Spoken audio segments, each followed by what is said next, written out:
Hello guys, welcome to logical study YouTube channel. तो चलिए आज हम जो क्वेश्चन पढ़ने वाले हैं, मैथ ओलंपिक प्रॉब्लम है। जैसा कि आप देख पा रहे हैं, यहाँ क्वेश्चन है a प्लस 11 इक्वल a। तो हमें गाइस यहाँ a की वैल्यू फाइंड करनी है। थोड़ा ये ट्रिकी क्वेश्चन है ना। चलिए इसको हम सॉल्व करते हैं। सबसे पहले क्या करेंगे, हम अपना क्वेश्चन लिखेंगे सेम। तो a प्लस 11 इक्वल a। अब यहाँ थोड़ा सा हम इसको है ना, जैसे यदि आप देखेंगे तो ए की यदि हम साइड चेंज करें है ना, तो ए माइनस ए हो जाएगा इक्वल माइनस 11 है ना। 11 की साइड चेंज हो जाएगी इधर और ए इधर आ जाएगा। अब ये देखोगे ए आपस में है ना प्लस माइनस हो रहे हैं, तो यहाँ जीरो आ जाएगा और इक्वल माइनस 11, जो आपस में क्या है, नॉट इक्वल है ना। जीरो नॉट इक्वल माइनस 11, ये आपस में इक्वल नहीं है। बट यहाँ हमें ए की वैल्यू फाइंड करनी है। तो चलिए ए की वैल्यू हम कैसे निकालते हैं और इसको हम कैसे प्रूव करते हैं, यही देखने वाले हैं, ठीक है ना। अब हम सेम अपना पहले क्वेश्चन लिखेंगे फिर से, a प्लस 11 इक्वल a। ठीक है ना। यहाँ तो आप देख सकते हैं ना कि a की वैल्यू नहीं निकल के आ रही है, बट हम a की वैल्यू निकालेंगे यहाँ से। अब कैसे निकालेंगे, यही चलिए सीखते हैं, है ना। ये इसका राइट सॉल्यूशन नहीं है, इस क्वेश्चन का ये राइट सॉल्यूशन नहीं है। यहाँ हम इसको सॉल्व करते हैं, a प्लस 11 इक्वल a। अब यहाँ हमें क्या करना है, दोनों साइडों का वर्ग ले लेना है, है ना। तो यहाँ हम इसको अगले स्टेप में a plus 11 whole square equal a का स्क्वायर, है ना। दोनों साइडों में हमने क्या कर दिया, बोथ साइडों में वर्ग ले लिया।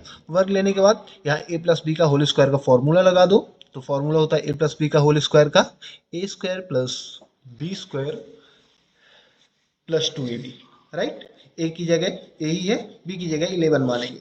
तो अगले स्टेप में इसको जब हम सॉल्व करेंगे तो यहाँ आ जाएगा a square plus B square यानी 11 का स्क्वायर प्लस 2a यानी a, b यानी 11 इक्वल a स्क्वायर सेम लिखेंगे। इसको अगले स्टेप में हम सॉल्व करेंगे तो ये बन जाएगा a स्क्वायर प्लस 11 का 2 टाइम मल्टीप्लाई करोगे तो आ जाएगा 100, है ना। 44 प्लस 11 टू जा 22 a equal A square same लिखना है इसको हमें। अब यहाँ आप यदि देखोगे तो जो a की है ना, इनको हम एक साइड करेंगे, a वाली जो वैल्यू है तो एक साइड, और ये जो है ना 144 है, इसको हम एक साइड ले लेंगे। तो हम इसको लिख सकते हैं ए स्क्वायर, ये स्क्वायर है ना, इसकी साइड चेंज किया तो माइनस ए स्क्वायर हो जाएगा, प्लस ऑलरेडी यहाँ 22a है, और ये हमारे पास है ना, ये जो संख्या थी वैल्यू थी 144, इसी साइड चेंज करने पर यहाँ आ चुकी है ये माइनस का 144, राइट। यहाँ है ना, ये a की वैल्यू एक साइड हुई है और ये जो संख्या थी है ना, सिंगल संख्या, इसको हमने एक साइड कर दिया। अब यहाँ हमें क्या करना है, सिंपल सी आप समझ लो कि जो वेरिएबल वैल्यू कौन सी होती है, जो ए बी सी है ना, ए से लेके एक्स की जो भी वैल्यू होती है उनको हमने एक साइड कर लिया, और ये है ना जो संख्या है उसको हमने एक साइड कर लिया है। अब यहाँ आप देखोगे ए से ए स्क्वायर है ना, ए स्क्वायर से ए स्क्वायर कैंसिल हो रहे हैं, प्लस माइनस की संख्या है ना, ये वैल्यू है, तो आपस में कैंसिल हो जाएंगे। तो अगले स्टेप में बचेगा 22a इक्वल माइनस 144, राइट। ये वैल्यू हमारे पास बच रही है। अब यहाँ आप जानते हैं कि a का कोफिशिएंट 22 है, तो इसकी साइड चेंज करने पर ये 144 के है ना, माइनस 144 के डिवाइड में चला जाएगा। तो a equal minus 144 divide by 22। अब यहाँ हमें क्या करना है, इनको है ना ऐसी कोई संख्या लेनी है जो दोनों से इनमें है ना डिवाइड या भाग चला जाए। तो 11 है, 11 से है ना 11 टाइम 11 का इसमें चला जाएगा, है ना, टेबल जा रही ना, 11 इंटू 11 144 और 11 टू जा 22, तो यहाँ आ जाएगा माइनस 11 डिवाइड बाई 2। अब यहाँ हमें जो वैल्यू प्राप्त हो रही है ना, तो ये वैल्यू प्राप्त हो रही है ए की value, A equal minus 11 divide by 2। अब इसको हम वेरीफाई करेंगे है ना कि जो हमने वैल्यू निकाली वो सही है या फिर गलत ए की। तो यहाँ हमें वेरीफाई का रूल क्या होता है ना, L H S equal R H S, ये कराना रहता है हमें। तो हम यहाँ क्या करेंगे, ए की वैल्यू पुट करेंगे, है ना। तो ए की वैल्यू क्या है, minus 11 divide by 2 plus 11 equal -11 divide by 2।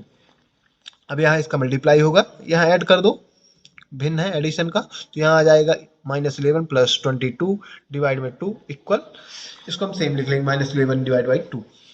अब इसको है ना प्लस माइनस करोगे तो यहाँ अगले स्टेप में आ जाएगा 11 डिवाइड बाई 2 इक्वल, है ना, प्लस माइनस में माइनस होगा और बड़ी संख्या का साइन लेंगे तो 11 आ जाएगा, है ना, -11 डिवाइड बाई 2 इक्वल में। अब ये आप देखोगे तो ये आपस में एक संख्या माइनस की है, एक प्लस की है, जो आपस में इक्वल नहीं है, जो आपस में इक्वल ये वैल्यू नहीं है। अब हमें हमारी वैल्यू फिर से इक्वल नहीं आ रही, तो हम इसको कैसे सॉल्व करेंगे, थोड़ा सा एक स्टेप में और इसको हम सॉल्व करेंगे। हम यहाँ मापांक ले लेते हैं, मापांक। अब ये मापांक क्यों ले रहे हैं, क्योंकि यदि आप इन दोनों का, है ना, बोथ साइड में यदि स्क्वायर ले लो, बोथ साइड में यदि वर्ग ले लो आप, तो ये दोनों वैल्यू क्या हो जाएंगी, इसका वर्ग आ जाएगा, है ना, 144, ये आ जाएगा 4, राइट। और ये माइनस का वर्ग हमेशा किसमें हो जाता है, प्लस में, तो इसीलिए हमने क्या ले लिया, यहाँ मापांक ले लिया, तो ये आपस में जो भी इनके साइन होंगे ये हट जाएंगे और आपस में ही बराबर हो जाएंगे, वैल्यू क्या हो जाएंगी, इक्वल हो जाएंगी। तो इसका ये सही रूल होता है। तो यहाँ आ जाएगा अगले स्टेप में, है ना, ये जो मापांक लग गया दोनों साइडों में, तो ये जो नॉट इक्वल है ये हट जाएगा और ये आ जाएगा अगले स्टेप में value 11 divide by 2 equal 11 divide by 2, ये आपस में बराबर हो रही, यानी हमने जो ए की वैल्यू फाइंड की है वो सही है, राइट। ये मापांक लेने का मतलब क्या हुआ, क्योंकि यदि आप देखोगे तो इन दोनों साइडों में यदि वो साइडों में ना वर्ग कर दिया जाए तो ये माइनस तो हट जाएगा, राइट। तो जो अगली संख्या प्राप्त होगी तो एकदम इक्वल होगी, यहाँ भी 144 डिवाइड बाई 4 और यहाँ भी 144 डिवाइड बाई 4, दोनों प्लस में, राइट। इसलिए ये हमारा आपस में इक्वल हो रहा है, मापांक हमने लगा दिया, राइट ना।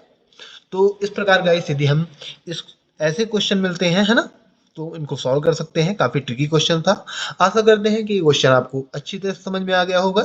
इसी प्रकार मैथ्स से रिलेटेड वीडियो देखने के लिए आप हमारे चैनल को सब्सक्राइब करें, लाइक करें, जो भी आपके क्वेश्चन रहे कमेंट बॉक्स में कमेंट करें, उनके आंसर आपको प्रोवाइड करा दिए जाएंगे। जय हिंद, जय भारत।